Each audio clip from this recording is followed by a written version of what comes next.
Alright, so we're gonna talk about the MPL Indo tier list. Alright, MPL Indo tier list. We have the contenders. Contenders with an S. Let me explain to you guys the tier list again if you guys didn't watch my previous video. Contenders are pretty much like the S tier. They're gonna be the ones having the best shot at a championship, I would say. So they're championship contenders. Alright, so the next one is gonna be easy playoffs. So they're gonna be the ones that are easily gonna get to playoffs, I think, in my opinion. But they might not have like the perfect qualities for a contender just yet. They just need a little bit more polishing. The dark horse are pretty much like Lason, Poison, if you could say. They could pretty much beat any team, but they're kind of inconsistent. But yeah, they could beat like high tier teams or even contenders at like some days, and they're kind of hard to read. So that's the dark horse. The doubts, of course, are we're still having doubts with the specific team, and we don't know if they're gonna do good since they might have less experience. Their lineup is not looking good. The mix might not look as good. So how am I gonna base this off? I'm gonna base this off of scrims. First of all, I'm not gonna say the results, but I'm gonna base it off scrims because we scrim against a lot of these teams. There's no BPs, so I cannot see BPs.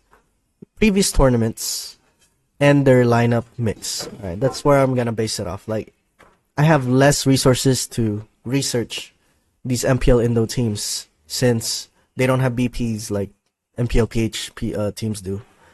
Alright, so BP meaning battle posts in Facebook, and Facebook is not really that big in Indonesia, so it's not really a big thing. But anyways, yeah, let's start with a tier list for MPL Indo season 15.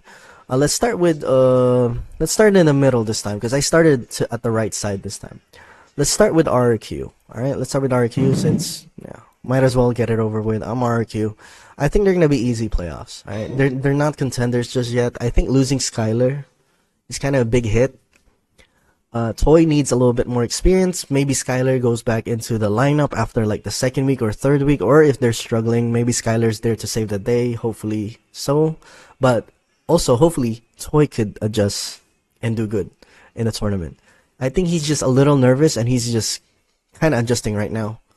And I would say Toy is less aggressive than Skylar, less aggressive in terms of playstyle than Skylar. So that's what I noticed when we scrim with them and when they play in tournaments.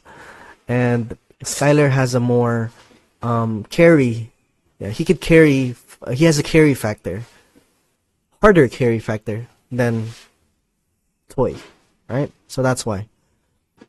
So it's like a Kelra where even if your team is doing bad, Kelra will carry you out of those situations. Skylar could kind of do the same thing, right? While Toy cannot do it just yet. Right. I mean, I can't say he can't do it. He can't do it as much. He cannot do it as much. What's up, Devano? Hello. So I'll say RQ gets easy playoffs for now. I don't think they're contenders. They need a little bit more adjusting and polishing. I think they were stronger last season for sure because we've scrimmed against them as well, and I could kind of feel the gameplay kind of change as well. So I don't know which jungler they're gonna play, Hazel or Sutsujin, but I think Sutsujin's still better in my opinion.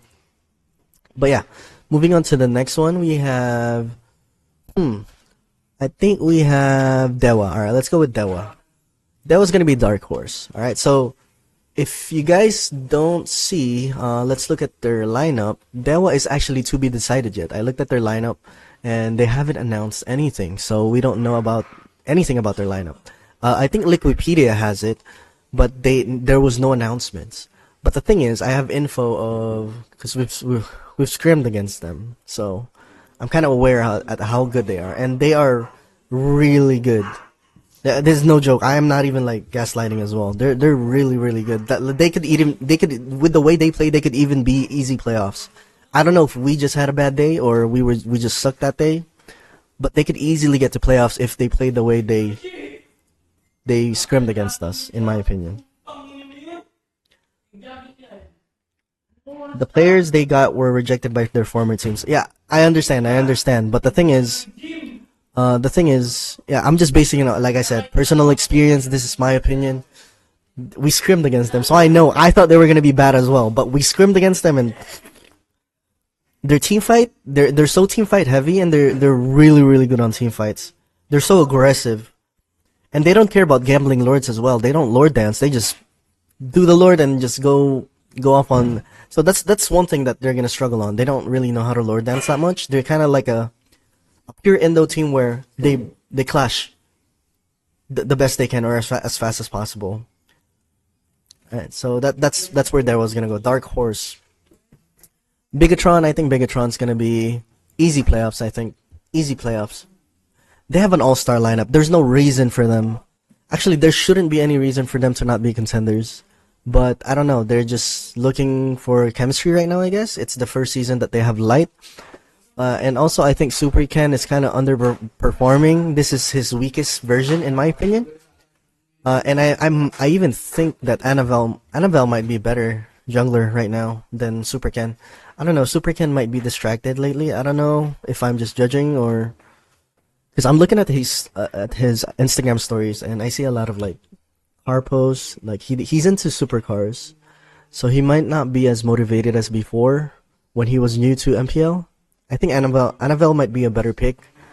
And it was I mean, why would they even get Annabelle if they're not gonna use them in the first place? So I think they should try out Annabelle and see where it goes. Annabelle, they're gonna be easy playoffs though. They're an all-star team in my opinion. Like there's no reason for them to not do good. If you're the coach of that team, you're lucky. Like you have like a dream lineup, almost, pretty much. Eman, where was it? Where's Bigetron here? Right here. You have Luke, possibly the best XP laner in Indo. Super Ken, who was one of the best junglers. I don't know if he's probably not anymore. Light, who was one of the best roamers, like top 2, top 3 roamer here in PH. Eman, probably the best gold laner right now. Skylar's not playing. Right? Annabelle, who was one of the best junglers. Right?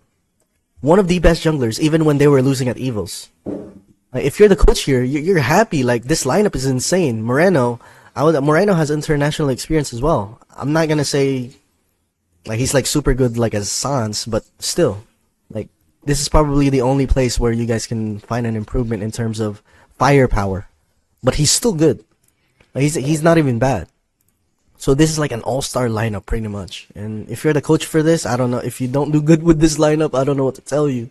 You have an all-star lineup. Like, the management is giving everything to you. Anyways, for the next one, we have Team Liquid. Right? Team Liquid, I think they're going to be contenders. Still, they're kind of consistent right now internationally.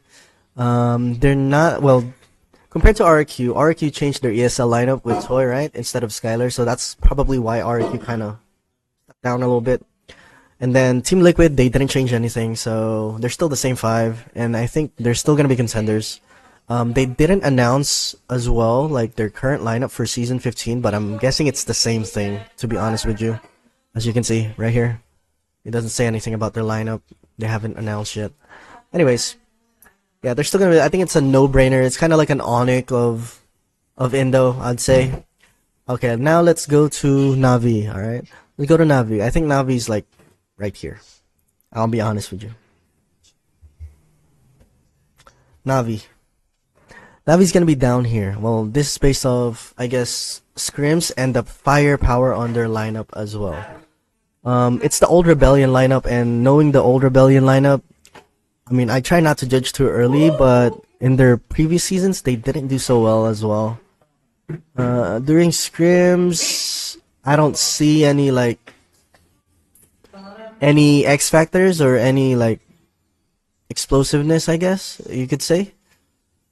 I mean, they were just decent. I don't see any, like, anything special with their playstyle and things like that. So I'm gonna put them on the bottom. So that's why they have it there. For Evos Holy, I think Evos Holy is gonna be easy playoffs. They actually did really good, and unfortunately, they didn't make it to playoffs. But it also had a big hit on them when their mid laner got banned because of an issue. There's actually an issue within their mid laner. I don't want to talk about it, but he got released by Evos, so I'm not sure if they're gonna be the same thing. Like, this is like in between Dark Horse and easy playoffs, so I don't know how they're gonna handle that. Like, they don't have a mid laner anymore if that guy's banned, right? Or not banned, like he's released. So this is like dark horse easy playoffs. But if they figure that out, they should be easy playoffs. They got KYY, they got Erlin, Duma, which is Duma. His old IGN was Duma, I believe. Who else did they have? Yeah, their lineup is pretty solid. Fluffy, right? So yeah, Evos Holy I think is gonna be easy playoffs. For Geek Fam is like a dark horse easy playoffs for me as well. Makids is alright. They got this new gold laner named Kenziki. Let's check it out. Where is it?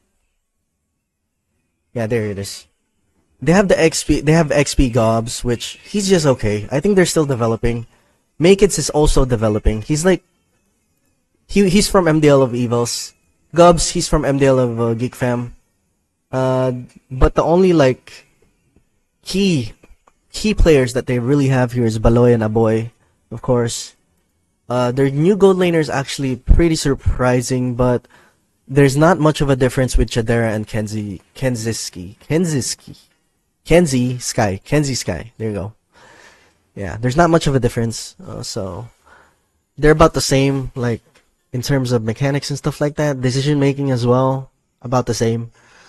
But maybe you could argue that Kenzie Sky might be a little bit better. Maybe. In terms of, well, scrims at least, I think. I think Kenzie Sky might be a little bit like, it's barely noticeable. But anyways, yeah, I think they're gonna be easy playoffs in my opinion. They should make it to playoffs, especially if Evos is are having a hard time with their mid laner problem. They might even be better than Evos Holy, in my opinion. Right? So now we have Alter Ego. Alter Ego is more of a dark horse in my opinion, right? So why is that? I think they got. I don't know why it's a thing. I don't know why it's a thing because what's it called? It's very popular in Indo to get Dota 2 coaches that translate into MLBB because they have a Dota 2 coach named Zephyr from, I don't know what team he was from in Dota, but he was, I've seen him play a couple times. I just don't know. I forgot what team he was on. So apparently it's a thing. It's a meta in PL Indo to get Dota 2 coaches. Kezkiti also came from Dota 2, and also NMM from RQ also came from Dota 2 based on the research that I did.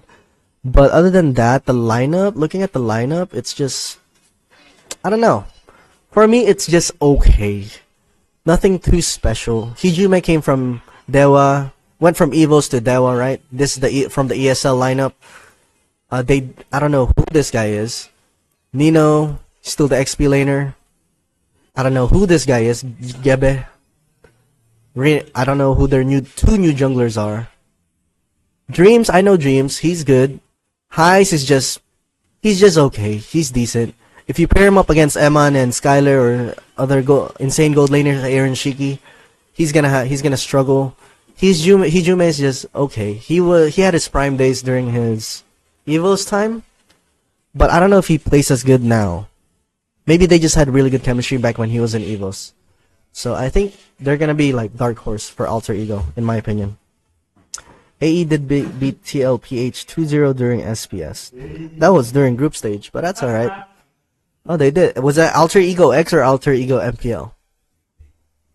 It could also be like a research type of thing where, obviously, Team Liquid, you've seen them play in the MPL ID playoffs, whereas Alter Ego, they're a new team, so Liquid, they don't have any info about this team. They don't know what they play. They don't know if they play Danny, Assassins, or Utility. I don't know. Right? Former T1. Yeah. Former T1. Yeah. Now, for Onic, lastly, I think they might be contenders. I had really big doubts with them on the ESL tournament, especially the gold laner, honestly. And I still have doubts with the gold laner, to be honest with you. He's the weak link. I'm not even gonna lie about it. And I don't even know if they got lucky against Liquid, to be honest with you. But they might be like, they're in between contenders and easy playoffs. But for now, I'm gonna just be nice and put them at contenders. I'm still having doubts with their gold lane, but with their performance in ESL, I guess they deserve the contenders. Yeah, tier. Yeah, but anyways, Res or Loopy? Loopy. Easy answer. Loopy. So yeah, this is the Let's look at their lineup first. Onic, where's Onic?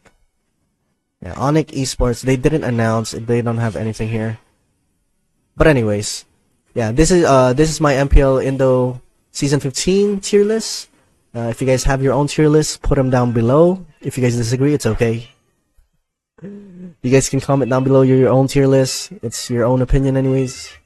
And again, this is based off scrims, based off, I guess, like the recent previous tournament, and also based off of the mix of lineups, alright? So that's why this is my MPL Indo Season 15 tier list. Make sure you guys like and subscribe, by the way, before you leave.